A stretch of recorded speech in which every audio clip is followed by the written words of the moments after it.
Well, guys and girls, this is it. Today is the day that I'm selling my Scat Pack.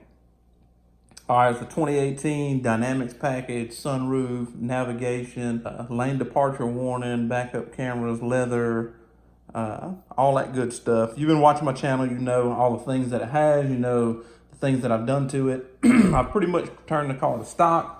The only thing that's left on it really are the ZL1 rock guards. But I'm selling it to actually a local car lot. The dealerships that I talked to, of course, was trying to bomb me out of about $1,000.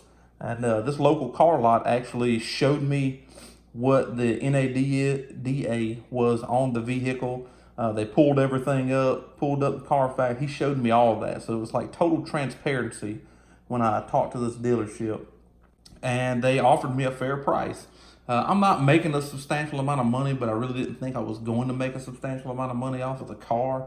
I was hoping to, pretty much break even. Have the car, enjoy it for, about 2 years, do things to it that I want to, and then be able to get out of it without having to pay a bunch of negative equity off. If you've watched the channel from the beginning, you would know that I got a fairly good deal on this car when I bought it.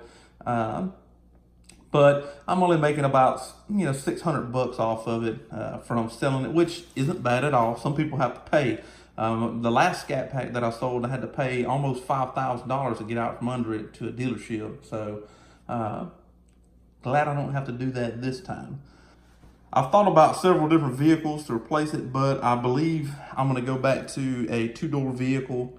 I'm kind of wanting another Mustang, but I just don't know if I want. I've already had a bunch of Mustangs in my life, but there is a vehicle that I've never really had, and that's GM products. And I have hated on Camaros for a long time, but the ZL1 Camaro, the 2017 ZL1 and 2018 ZL1, I don't know, they do something to me. They look pretty badass. And it's basically a Z06 in a Camaro body. That's kind of what's going on today. I'm gonna do one last cold start on the car, kind of walk around, and then I'll say goodbye to this bad boy. And I'll show you the piece of junk that I'll be driving, that if you've watched this channel, you probably already know what it is. All right, here we are outside for the last cold start of the Scat Pack here.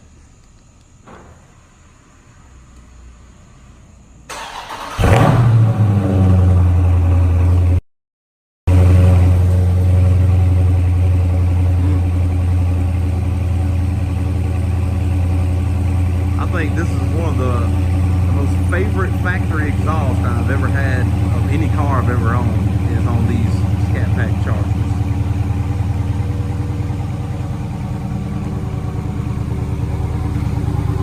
Alright, so I've done a general cleaning of the car. Alright, took the car seat out of the, put some leather conditioner under where the was, clean the car. I don't like it, I know I'm selling it to a car lot, but it doesn't matter if I sell it to a dealership, individual car lot, whatever. I'm gonna do a general cleaning of the car. My car stays clean anyway, but I'm not gonna leave it with like dirt in the floorboard and stuff like that. I can't leave a car like that, because I think it reflects on me. I've got receipts over here. I'm gonna go ahead and give them from where I got the ceramic window tint done. And I've got receipts where I just bought these tires.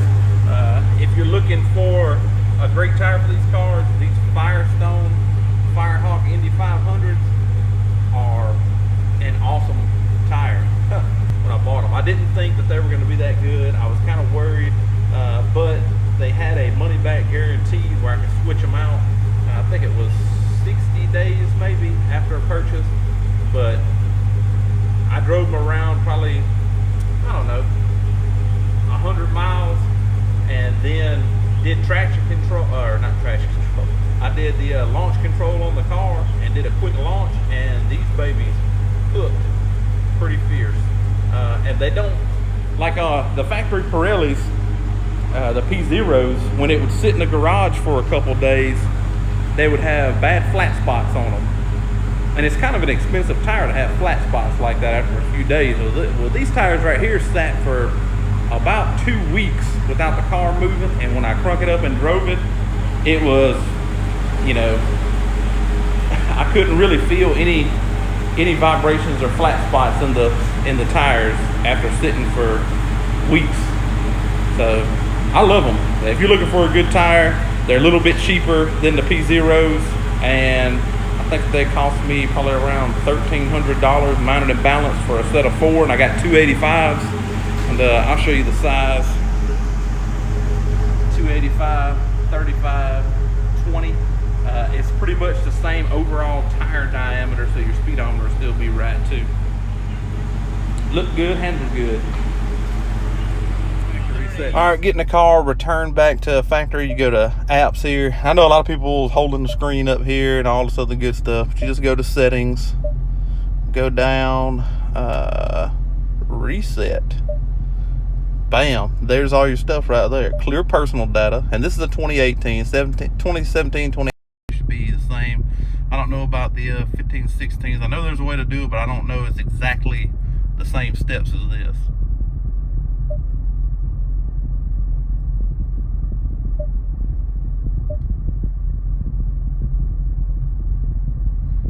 Alright, that's going to be my phone. You see my phone disconnected.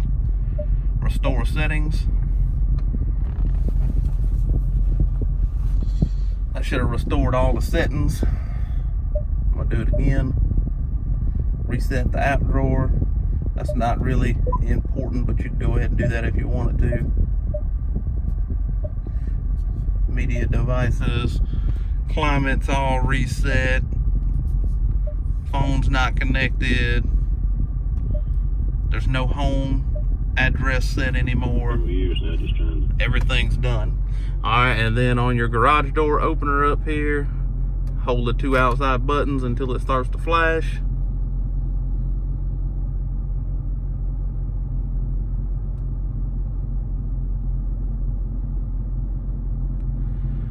Alright, and that's erased all the garage door stuff.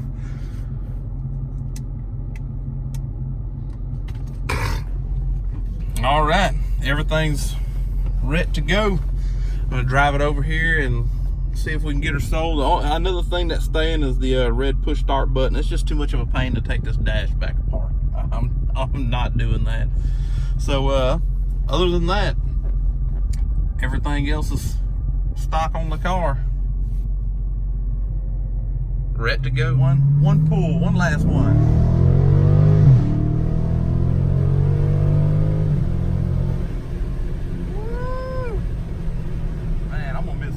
Whew. Well, as far as the car goes, I mean, I am gonna miss it.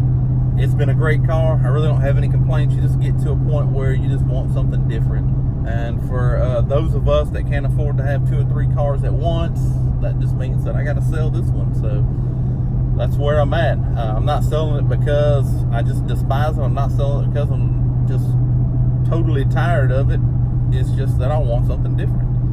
And I'm gonna bring whatever I get to the channel as well. Now, it may take me a month or 2 to save up, you know, a little bit of down payment to make sure I get my payment down, but that's just normal life stuff.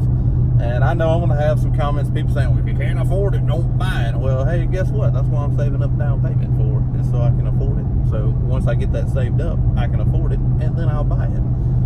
I mean, it's simple as that. Not everybody just has a bunch of money laying around, or I don't know where these people are getting these lump sums of cash, $20,000, $30,000 to put down. Like, it seems like some of these folks are, maybe they make a whole bunch more money off of YouTube than I do, but I'll be lucky if I make $100 a month at the most. Yeah, some months is less than that. But I mean, then again, I didn't really create a YouTube channel to become a YouTube billionaire either. But anyway, that's what's going to happen. It's going to take me a couple months. Then I'm going to bring whatever I get to the channel. But I'm very, very seriously looking into 2017 ZL1 Camaros. It's a Z06 and a Camaro body, and they look bad. All right, so here she is. What I'm going to be driving the next couple months. This is the first car I ever bought brand new. It's been on the channel before. I put this Mustang buffer on it. Had to add some good old Gorilla Tape, keep the bumper on and the tail light in. But other than that, she's trucking right along. Years ago, the car used to have a turbo on it, and then the paint's all coming off the hood. Used to have some nice wheels and stuff on it. Now it's just a work car. But anyway, I'm gonna miss the Charger. Stay tuned for what's next on the channel. It's probably going to be a 2017 ZL1 Camaro. I've looked at some 2016, 2017 Cadillac CTS-Vs, but I don't know. I think they're a little bit higher than what I want to pay. So I'm looking back towards the Camaros. I've also looked at a few Hellcats. So just stay tuned to the channel, guys. Go ahead, leave me some comments, leave me some likes. Tell me what you think. What do you think about me getting a Camaro? You know, how do you feel about maybe a Hellcat? Those are the two top contenders. CTS-V's up there. I found a couple that's in my price range, but I'd have to drive 4 or 5 hours to go get it. So I don't know. Anyway, thanks everybody for supporting me through the last few years, helping this channel grow. I've had several different vehicles already. I've had to drive this thing before in between vehicles, but it's what us working Americans have to do. I just ain't got all the money in the world. But now I got this big ass garage and just this old rat rod here to drive around. So thanks everybody for watching. Hope to get some more videos up pretty soon.